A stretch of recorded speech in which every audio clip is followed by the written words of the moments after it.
Listen to the end. This story will shock you. When my mum was pregnant with me, I will never forget the day my life changed forever.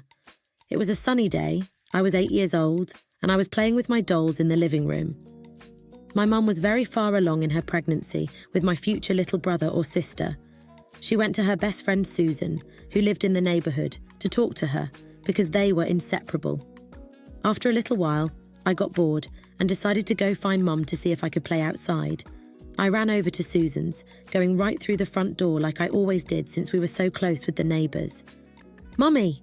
I called out, hearing some muffled voices coming from the bathroom. I crept down the hall and slowly pushed open the bathroom door. The sight that greeted me is seared into my brain forever.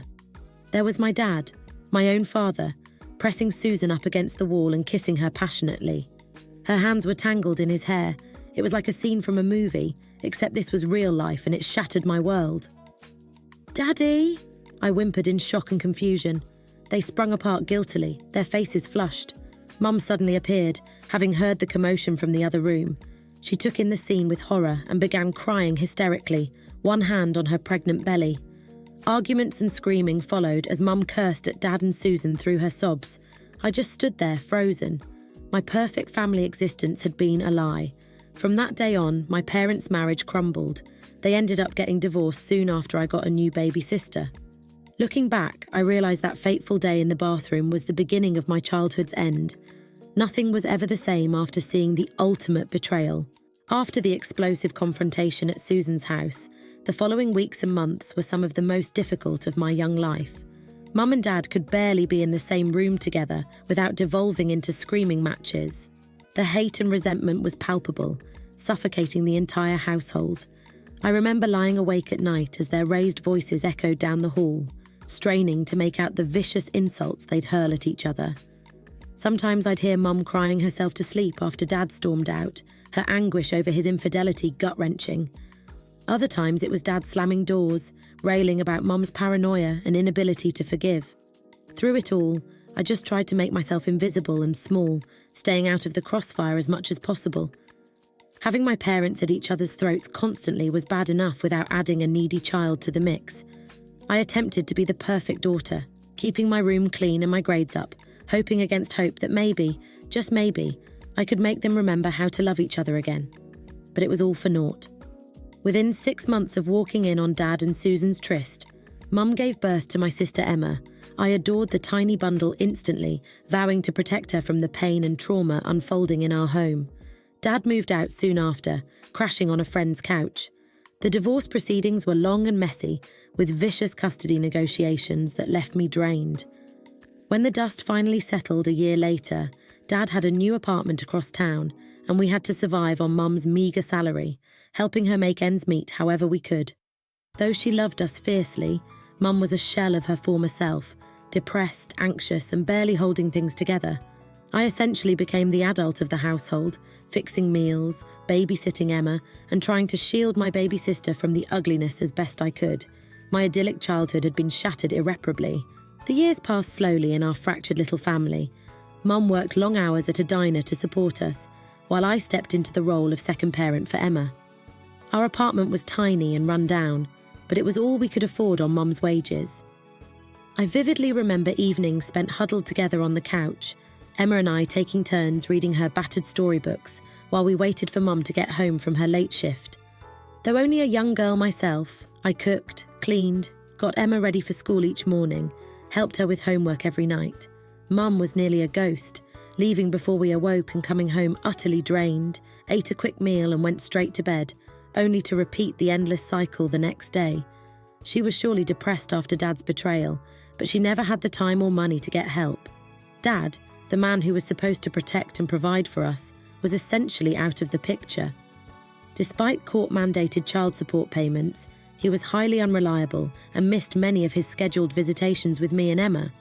Some months the cheque wouldn't come at all, leaving us scrambling and going hungry until Mum could finally shame him into paying up. On the rare occasions he did show up to see us, Dad's new sleek car and designer clothes were a harsh contrast to our second-hand styles and bare apartment. He'd bring Emma a toy or stuff us full of fast food, seemingly oblivious to how struggling we were thanks to his selfishness.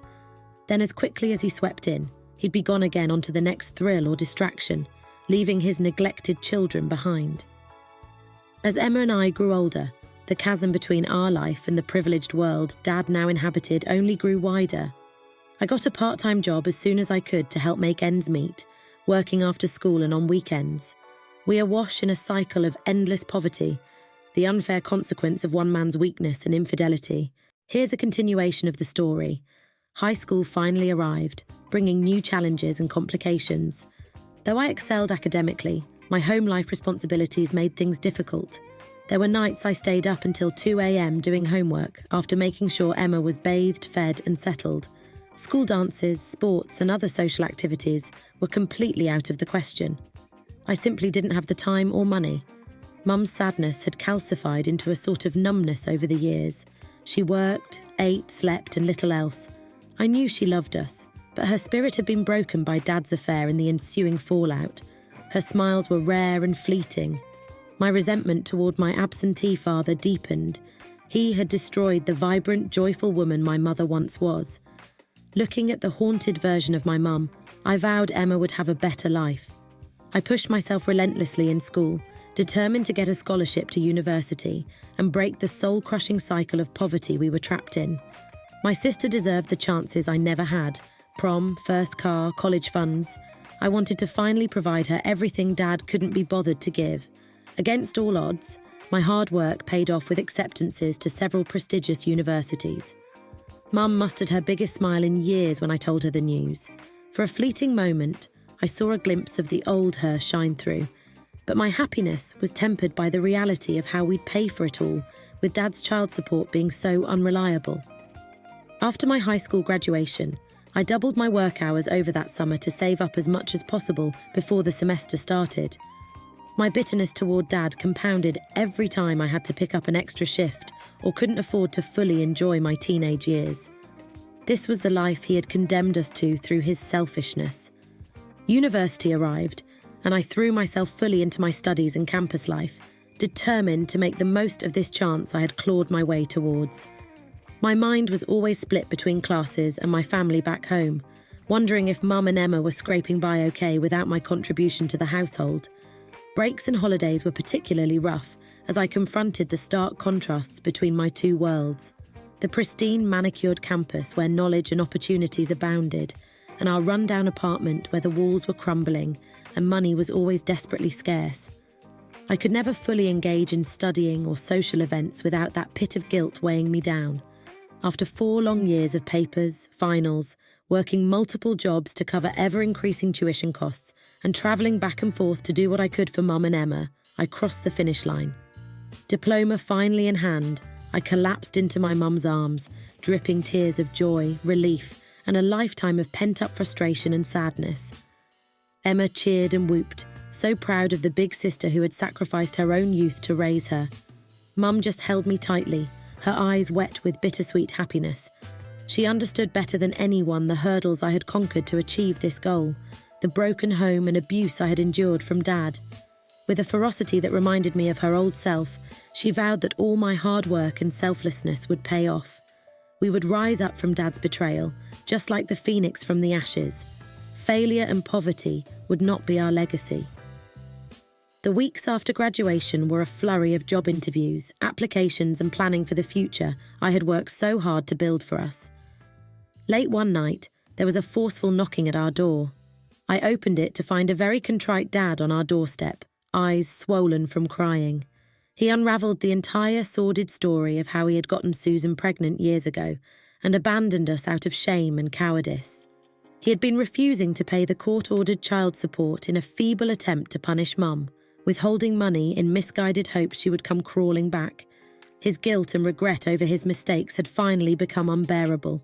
Dad had hit rock bottom and had nowhere else to go. He got down on his knees on our doorstep, begging for one last chance to make things right.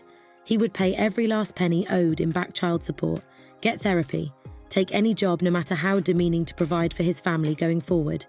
If only we would give him a shot at redemption. I looked at Mum, searching her eyes for guidance.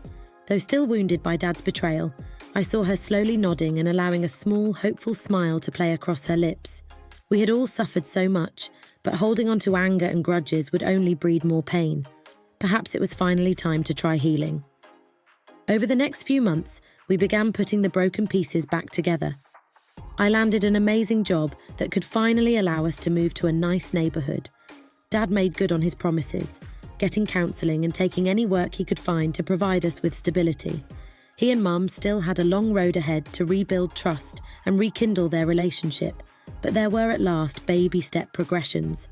On Emma's 16th birthday, the four of us stood on the tree-lined street of our brand new home, the moving trucks unloaded and neighbours greeting us with warmth.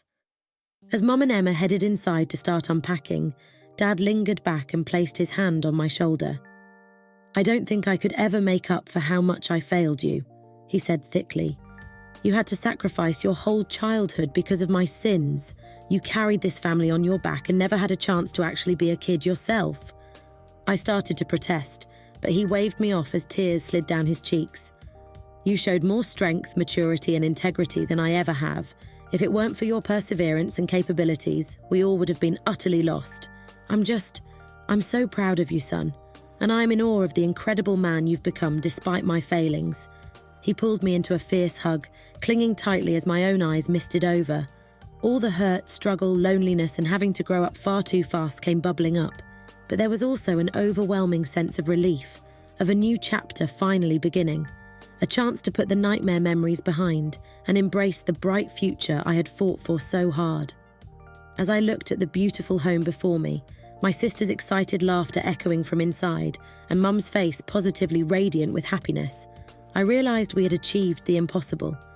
My family's tragedy had not defined us or kept us shackled in its trauma. Through determination, love, and an unbreakable shared resilience, we had reclaimed our lives and created our own destinies.